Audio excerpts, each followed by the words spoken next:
কোনো সমঝোতা নয় কোনো আপোষ। ঠান্ডা যুদ্ধের অবসান ঘটিয়ে সম্মুখ যুদ্ধে মেতে উঠেছে ইরান, ইসরায়েল ও আমেরিকা, যে যুদ্ধ স্থায়ী হতে পারে সপ্তাহব্যাপী।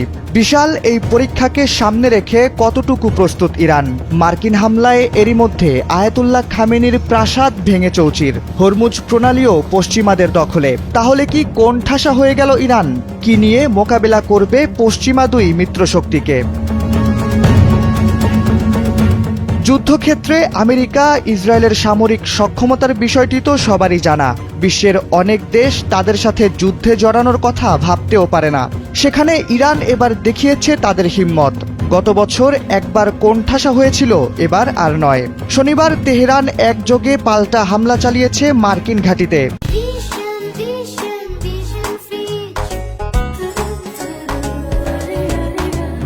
এতে যেন তেলে বেগুনে জ্বলে উঠেছেন মার্কিন প্রেসিডেন্ট। দুই দেশ এবার একে অপরের দিকে আঙুল নামিয়ে তাক করেছে কামানের নল। কি হবে শেষ অবধি?